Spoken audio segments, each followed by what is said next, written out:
嗨，我是 Cindy，今天带大家参观我家。我们的房子呢有50多年的历史，是前屋主亲手建的。我们现在入住了大概有1年多了，这是我们第一次买房子、装修房子，所以也踩了不少坑。因为到手之后就发现漏水了，然后发现是屋顶的排水系统出了问题。后来呢又发现家里的很多地方隔音隔热需要全部重做，加上法国这里的人工费巨贵，所以花了很多钱在硬装上面。那软装上的进展就比较缓慢。另外呢，大部分的拆除工作也都是我和我老公亲手干的。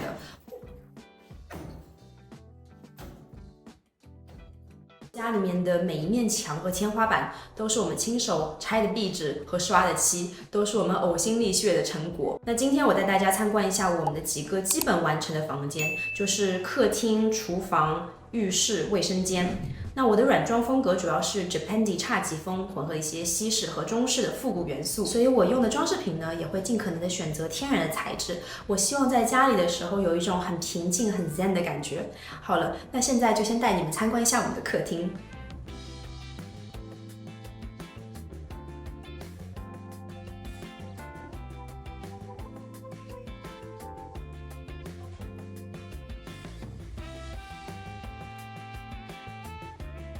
先来看客厅里的壁炉这一区，那这个壁炉呢，也是我在整个家里面最喜欢的地方之一。到了冬天呢，我们喜欢在这里生火，去制造一下氛围。昨天晚上我们还在这边烤了栗子。那我特别喜欢这个壁炉里面这种条纹的砖，让我觉得非常有老式复古的感觉。其实壁炉这一区呢，也是我们整个客厅里面没有装潢完的一部分。之后呢，我们计划在这个壁炉的两边去定制陈列柜，去摆设一些装饰品，让这面墙可以没有这么的单调。壁炉上面呢，我暂时放的是我自己做的一幅立体装饰画，用来填补空白。将来呢，我还是计划在这里放上一面镜子，用来反射客厅里另一边照进来的阳光，这样可以让整个空间看上去更加的明亮，更加的宽敞。客厅的沙发和沙发椅呢，是我们从之前的公寓搬过来的，可以由此一见我老公的品味。虽然不是我自己会选择的款式，但是我觉得跟家里面的风格还是不违和的。而且这个沙发的好处是它的椅背特别高，它又特别深，所以到了晚上看电影的时候，拿一个抱枕，然后这样子窝在里面，你的颈椎会有很好的支撑，就可以非常的 relax。所以我还是接受了这个比较 masculine 的沙发。这个沙发椅呢是我老公的最爱，它特别软而且特别深，你就可以蜷缩在这里，到了晚上看电视或者在这边看书，就会有种被包裹的感觉，还蛮疗愈的。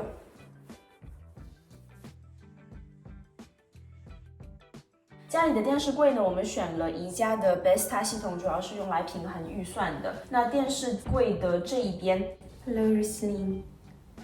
那电视柜的这一边的话，有一棵榕树。那这是我在淘宝上面买的非常简易的架子，自己组装了，去提升它的高度，来增加空间感。这也是我在淘宝上买的一个胡桃木色的小茶几，用来摆放我新购入的这一盆原叶椒草。两盆植物这样高低错落的摆放的话，我觉得会让空间更加丰富一些。我们家呢有4棵真的绿植，其中的3棵呢都放在客厅这里靠窗的位置。因为我不太擅长养护绿植，那放在客厅里的话，一方面可以有更多的光照，另外一方面的话也能提醒我经常给它们浇水。这盆原叶椒草的话，也是在我买来2个月之后，终于长出了新叶子，我真的是超开心、超欣慰的。沙发后面的这面墙也是我自己很喜欢的一个角落，这是我在基卡姆买的柜子，是芒果木材质的，我非常喜欢，我觉得是简洁又有设计感。我经常喜欢在经过的时候摸一摸这个台面，会让我的内心都平静一点。那这个柜子的话也很能装，我在里面主要收纳的是一些猫咪的食物啊、药品啊，我的一些装饰摆件，还有我的一些绘画工具。桌子上面呢，我主要放的是一些摆设的物件，包括这也是我自己画的一幅 abstract， 然后一个小台灯是我从 charity shop 里面花5欧淘回来的。它原来的灯罩是白色的塑料的材质，我就用白色的麻绳把它一圈一圈缠起来，让这个灯罩更加有质感。柜子的一边呢是一个猫砂盆，是我在 Amazon 上面买的，我认为是兼顾了实用和美观。这上面呢放了一盆绿植，叫做竹芋，也是我第一次亲手养活超过半年的植物。柜子这一边呢，我会根据季节的变化，把这里的仿真花还有这里的摆件去做一些改变。那这边的暖气的话，我也很满意，这种高高瘦瘦的设计，我觉得很现代，可以让这种普通的功能性的物件看上去更加像是空间设计的一部分。暖气下面地上放的呢是一个带监控的自动喂食器，这个绿色的碗的话是早上给它们喂湿粮用的。我在这里也放了一个小垫子，打造一个专属于猫咪的小角落。客厅呢也保留了原来的地板，那它原来是发红的，所以我们也专门请人把地板全部打磨上釉，还原了它更加原始的颜色。那我自己也很喜欢这种复古的纹路带来的历史感和年代感。我在这里呢购置了一块来自北努塔这个网站的羊毛地毯，它的尺寸是250乘350，足够大，所以我们家的沙发和沙发椅的前脚都可以放上去。我特别去选择了米色去中和我们家家具比较偏深的色调，这个米色当中呢还有一些很subtle 的深色纹路，去增加一些变化，这样就不会让这么大一块浅色的地毯显得特别单调。接下来来到厨房，那这个空间呢，之前是一个封闭的卧室，我们把它跟客厅打通了，去制造一个 open kitchen 的概念。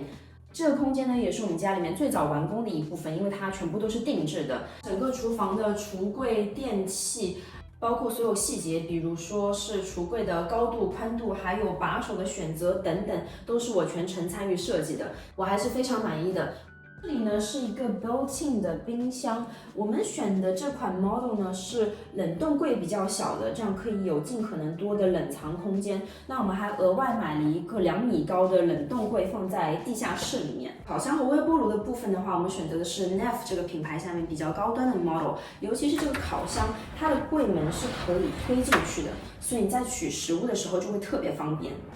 这里呢还有一个设计的小巧思，就是这个藏着垃圾桶的柜门有一个脚踏开关的设计，这样子在你手脏的时候，或者是手上拿着东西的时候，脚踩一下就可以打开，非常的方便。那这里面呢，我们放了2个30升的垃圾桶，用来做一些简单的垃圾分类。厨房的收纳空间还是比较充裕的，所以我在这个转角的地方呢，就设计了一个陈列柜，用来打破一下 pattern， 增加一些装饰。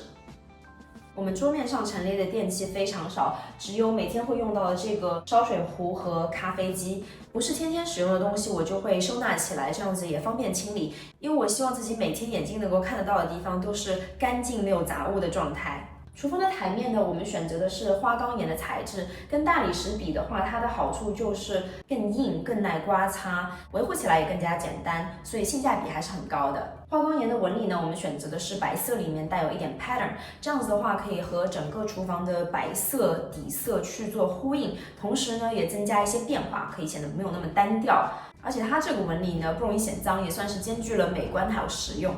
这里有一个我老公提醒我一定要介绍的好物，就是这个斜面的抽油烟机。我平常很少在博主的家里面看到这种斜面的设计，那它对于身高高的人来说就特别的友好。像我老公他1.82米的身高，在这里做菜的话就不用担心自己的头会撞到这个抽油烟机的边缘，而且它也不容易积灰，所以我们非常的推荐。这里呢，我们做了一个90厘米宽的木质台面。平时我和我老公2个人就是在这里吃早饭、吃晚饭，顺便还可以看个电视。因为电视机柜呢就在我们的斜对面。餐桌上面呢是3个黄洞式材质的吊灯，是我从淘宝上面淘来的，很小巧又很有侘寂风的感觉，我很满意这个效果。餐桌旁边的这面墙上呢，我也设计了2个展示架，用来放一些摆设，用的呢是和餐桌一样的材料，这样也起到一个呼应。其实我们的厨房呢有很多的小巧思，还有一些隐藏设计。之后呢，我会专门做一期关于厨房的收纳和好物推荐。如果你们感兴趣的话，记得在留言区告诉我。那接下来就带你们去参观一下我们的主卧。我们选择了保留这个相对比较小的房间作为我们的主卧，原因是它朝南，阳光相对比较充足，还可以直接看到花园。主卧的设计也非常简约，颜色也都是大地色系的。对我来说，在卧室里面能够更好的静下心，更好的休息是最重要的。这个地毯是我在摩洛哥旅游的时候在集市买的，然后快递到的法国，是纯羊毛材质的。因为卧室属于低 traffic 的地方，我们不那么担心打理这件事，所以就选择了这种长毛的材质。床头柜是 IKEA 的，也是旧公寓里搬来的，也非常能装。晚上看的书，还有一些护肤品啊、眼罩、耳塞都可以放在里面，减少视线里的杂物。这个床头灯呢是我在 H&M 买的，灯罩和灯身也是我自己选择搭配的。那这个灯罩的话，我觉得是简单又有设计感，但是我必须说它非常的藏灰。这个床头板呢是我在 Drawer 这个网站上面买的，我非常喜欢它这种带线圈的材质，我觉得能给卧室带来更多的 cozy 的感觉。那墙壁的这个角落的话，我挂了2幅装饰画，是我在淘宝上买的。为了节省预算呢，我买的是喷绘而不是手绘。我自己不是很满意，因为我觉得它没有什么质感，而且它打印的颜色还偏暗，所以这个暗绿色到了晚上就看上去就像黑色一样，没有什么层次。我后面的计划呢，就是在床头柜和床头板之间的位置去放一幅装饰画，去打造一个不规则的效果。这个吊灯的灯罩是在淘宝买的，因为在欧洲这边的灯饰实在是巨贵。我现在看它呢，觉得还是有点波西米亚风，所以以后看到合适的，我可能会把它给换下来。主卧的这一边呢是一个 built-in 的衣柜，是我们根据自己的存放习惯和需求在网上设计定制的。在这里的话，也用到了在淘宝上买的不同大小的布的收纳箱，来充分利用空间。顶部的收纳箱呢，我们就会放一些换季的衣服，还有一些大件的床品。在装完滑动门以后呢，我就发现这里看上去就像一面大白墙，非常的单调，还不好装饰。所以我后面又在淘宝上淘来了这个细细长长的胡桃木色的把手，粘在这里。它没有任何的实际功用，只是用来放在这里 break the pattern， 增加一些颜色，去区分出说它是一个柜子，而不是一面墙。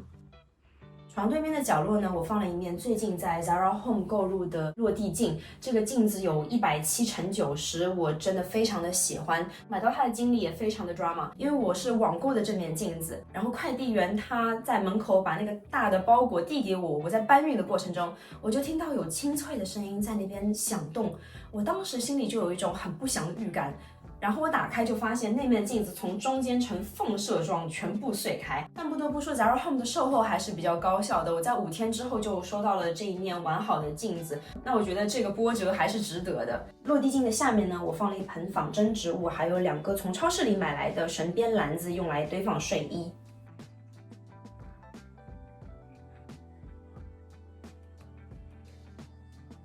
接下来来到卫生间，那这个空间非常的小。法国这边的话，一般卫生间和浴室都是分开的。一开始我很难适应的主要原因是因为他们在卫生间里面一般都不会放洗手的区域，所以你用完卫生间还要跑去另外一个房间去洗手，我觉得不是很方便，也不太卫生。那这个空间里的话，本来也是没有洗手的区域的。那我们是把墙打掉，往里面推了大概23厘米，用来在这里去做一个小的洗手台。我淘到了一个20厘米宽的洗手盆，正好可以放在这个很窄的洗手台上。那目前的话，它只是一个摆设，并没有安装，因为我们预算有限，所以就优先完成其他的房间。这个架子呢，也是我老公亲手做的，虽然它的细节不经推敲，但是我觉得整体效果还是可以的。那我在这里也搭配了一个在淘宝上面定制的帘子，搭配也是在淘宝上买了一个伸缩杆，增加了一些颜色和一些 texture， 我觉得是一个简单又实用的整理和装饰的小方法。你们会发现我们家的墙壁上是没有任何的壁纸或者是彩色的涂料的。一方面呢，是因为我觉得白色的墙面更加的简单百搭 classic，